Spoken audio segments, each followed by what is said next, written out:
A tribo de Efraim achou que o território deles era muito pequeno, tanto Efraim quanto Manassés. Aí o Josué vai dizer assim, olha, vocês são fortes, vocês dêem um jeito aí de conquistar mais coisas, tem gigante para derrubar ainda, etc. Dentro das bênçãos que Jacó deu a José, porque a gente já sabe isso, né? Efraim foi abençoado em José, e aí a bênção que o Jacó dá a José é uma bênção extensa, né? As bênçãos de teu pai excederão as bênçãos de meus pais até os cimos dos montes eternos. Estejam elas sobre a cabeça de José e sobre o alto da cabeça do que foi distinguido entre seus irmãos. Então já começa as intuições espirituais.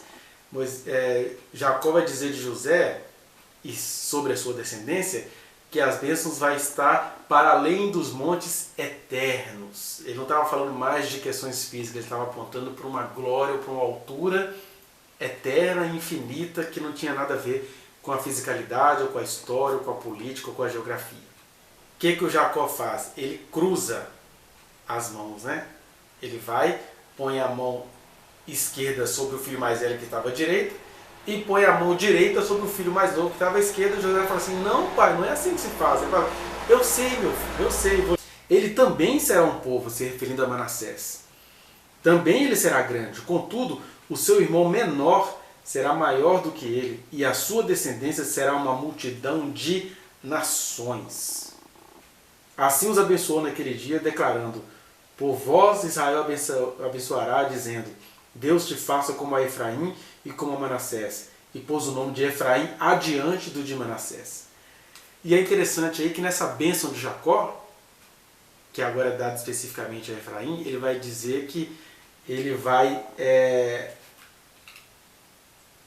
a sua descendência será uma multidão de nações. Isso indica exatamente o que foi acontecendo com Efraim no decorrer da história de Israel e da humanidade. Porque na história de Israel, o que vai acontecer? O Efraim vai se tornando a principal tribo do norte, igual o Judá se tornou a principal tribo do sul. E aí Judá vai absorvendo ali a tribo de Simeão, a tribo de Benjamim, e se torna um reino ao sul. E a tribo do norte vai sendo conhecida a partir de Efraim, mas ela vai se esfarelar toda, vai ser levada para os impérios. E Isaías vai dizer, olha só, a Galiléia dos gentios.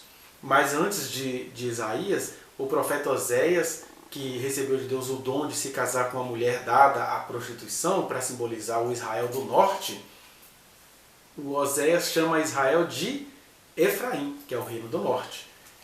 E aí, depois disso tudo, né, onde abundou o pecado, superabundou a graça, o evangelho se espalhou pela humanidade, os povos foram conhecendo, por um motivo que nós vamos ver daqui a pouco. Moisés também tem uma bênção, né? Em Deuteronômio 33, tais, pois, as miríades de Efraim e tais os milhares de Manassés. Aí ele comete essa santa gafe propositadamente vindo dos céus, né? Porque ele fala, primeiro ele coloca o nome de Efraim mais novo na frente do de Manassés, e segundo é que ele vai falar, tais, pois, as miríades de Efraim, e miríade a gente sabe que é uma coleção de grupos de 10.000, enquanto que milhares são grupos que chegam a 1.000, né? Milhares, grupos de 1.000. Agora, miríades, grupos de no mínimo 10.000. Ele está dizendo, olha, o que vai acontecer com Efraim vai ser no mínimo 1.000 vezes maior do que vai acontecer com Manassés. O Efraim, junto com Manassés, olha, isso aqui é muito bonito, presta atenção nisso. Junto com Manassés, Dan, Naftali, que são os filhos de Bila, né? E também junto com Gad e Azer, são os filhos de Zilpa, eles formam a metade das tribos israelitas com a genética de Cã. Porque não sei se você sabe, depois do dilúvio, Noé teve 3 filhos que repovoaram a terra. O Sem, que deu origem aos povos semitas, entre eles os árabes, a própria Israel, né?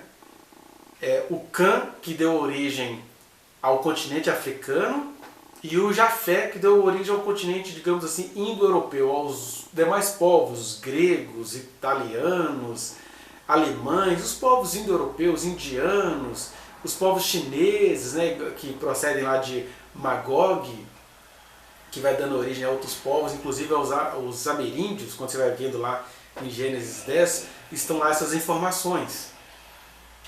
De qualquer maneira, tem uma coisa muito legal que acontece aqui. A metade das tribos israelitas, elas carregam uma genética de Cã. Não de cananeu, mas de Cã.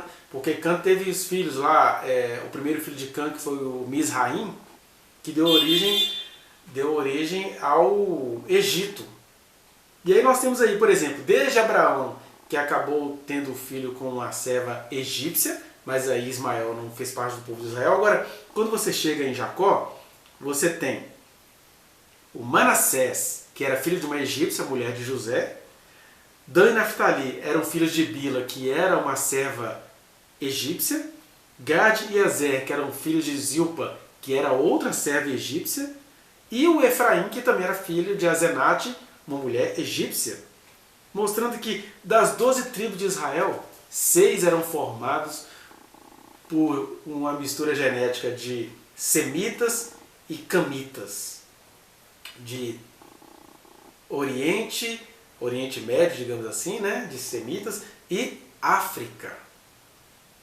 Isso mostra que o Evangelho ele não está preso a essa coisa que o nazismo quis criar, né, dos povos arianos, da raça pura. Não, Deus não teve nenhum problema em fazer do seu povo de Israel um povo que era metade camita, dos povos africanos. Por isso que o Canaã, aquele que Noé em profecia ou em visões misturados com a sua ressaca viu uma maldição lá dentro, né? Maldito seja Canaã. O Canaã ele vai se formar fora da África, ele vai se formar, porque aqui ó, você tem um mapa aqui, isso aqui não é na África, né? A África ela está para baixo aqui, o Egito, mas o Canaã ele está precisamente, a terra de Canaã, ela está na Ásia. Então, embora Canaã fosse descendente de Cã, a história dele não tem nada a ver com África. Para alguns estudiosos da palavra, tipo Marco Feliciano, ficar falando que africanos são descendentes de ancestrais amaldiçoados por Noé. Não são. Quem não é que foi amaldiçoado por Noé, mas quem na profecia de Noé ficou com um destino futuro marcado foi o Canaã, que era o filho mais novo do Cã, né? Fora isso, nós temos aí então o povo de Israel sendo formado sobre a égide também do povo egípcio, do povo africano. Não tem maldição nenhuma aí, né? Porque metade das tribos de Israel, metade do povo de Deus era formado da semente de Sem com a semente de Cã. Isso é muito importante para a gente entender, porque já começa aí essa questão de que muitas nações e muitos povos viriam de Efraim, né? Outra coisa importante que a gente precisa entender é que a terra de Efraim, precisamente em Siló, ou Silo, foi o primeiro local de culto em Israel antes desse culto ser transferido para Jerusalém.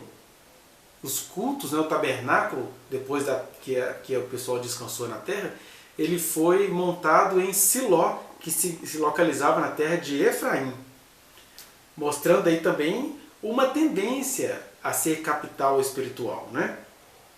E a gente vai ver aí que tem uma relação tensa com Judá, conforme eu já disse para vocês no vídeo anterior.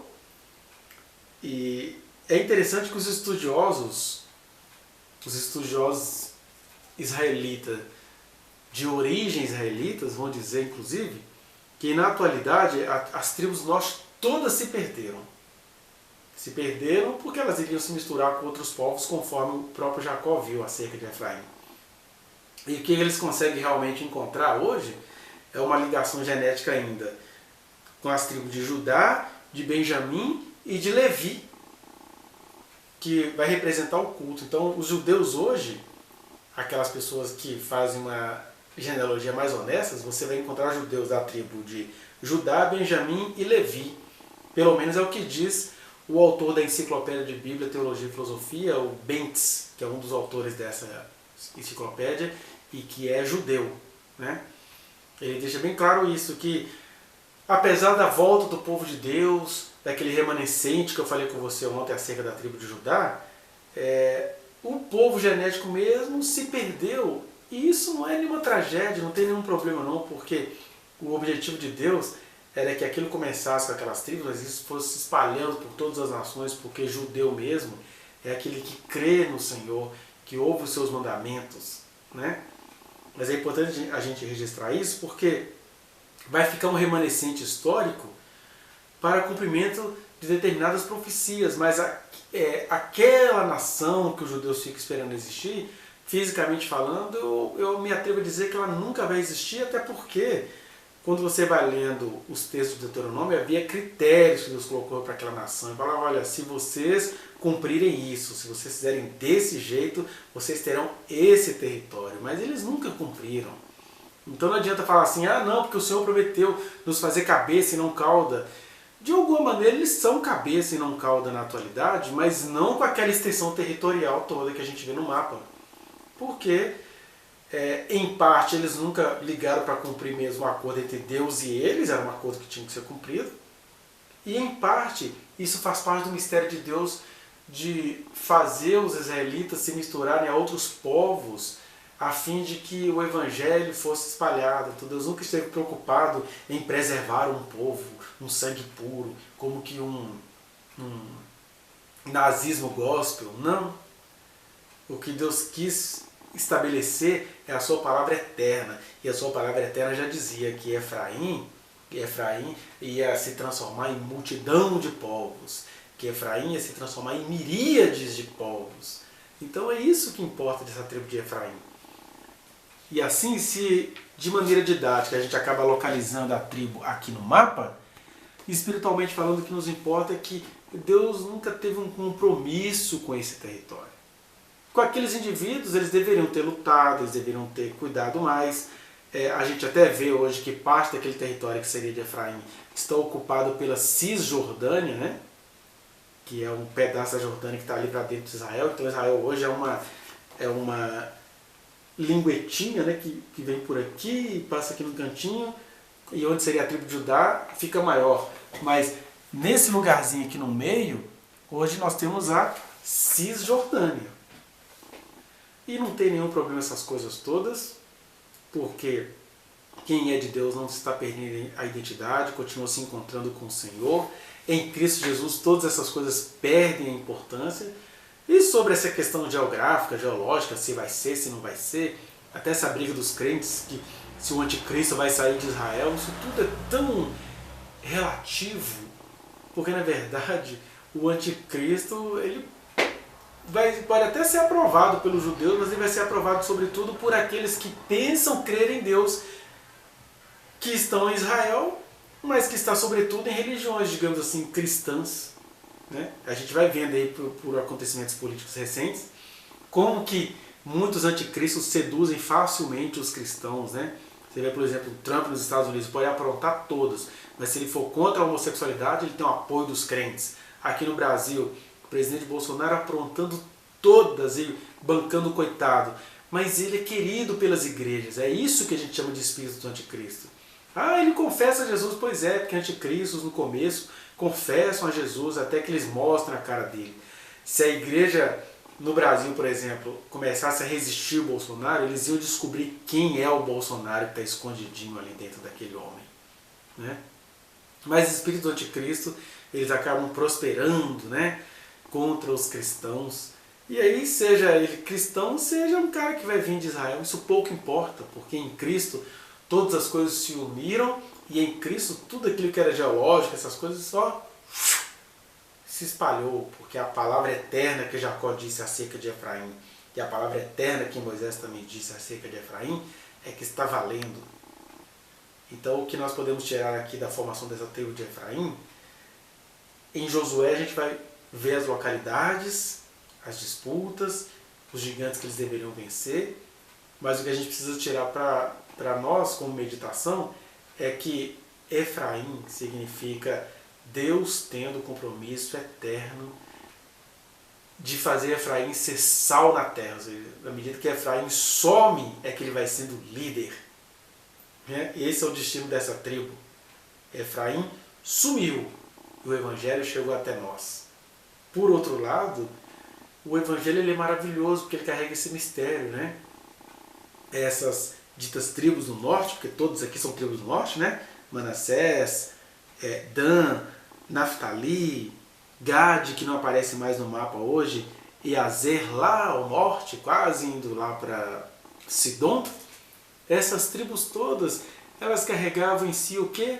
O germen de Cã, a herança genética da África, mostrando que o que Deus queria mesmo era isso, que em Efraim, seus propósitos que aparentemente estavam restritos ao povo de Israel, se espalhasse para todos os povos. E por isso que eu queria até terminar com um livro profético, né, de Isaías. Isaías capítulo 9, que diz uma coisa muito linda, digna de nosso encerramento aqui acerca da tribo de Efraim. Não da terra de Efraim, mas dessa pulverização, desse sal que some na sopa, para que a palavra eterna valha. Né? Diz assim o texto em Isaías 9: mas para a terra que estava aflita não continuará a obscuridade. Deus, nos primeiros tempos, tornou desprezível a terra de Zebulon e a terra de Naftali, mas os últimos tornará glorioso o caminho do mar, além do Jordão, Galileia dos gentios. O povo que andava em trevas viu grande luz, e aos que viviam na região da sombra da morte, resplandeceu-lhes a luz. Só até aqui já dá para você sentir o drama, porque aqui ele está mencionando a terra de Naftali, e ele acaba mencionando essas pessoas que tinham essa junção de povo semita com povo africano, porque é isso, Deus não está preso a código genético. Deus está preso em alcançar corações dos homens, apesar das nossas ambiguidades, apesar das nossas misturas. E aí, em Efraim, o Evangelho chegou até nós. E é isso que eu quero que você... É nisso que eu gostaria que você se fixasse. Porque, falando de Israel, a gente está aqui vendo as nossas origens. Né? De Sem, de Cã. De Israel, de Egito. De geografia e de espiritualidade. É isso que nos importa. Vá no link que está aqui na descrição e acesse a reflexão na íntegra. Não se esqueça de dar o like nesse trechinho de vídeo, compartilhá-lo e se inscrever neste canal, apertar o sininho para você receber as notificações. Muito obrigado.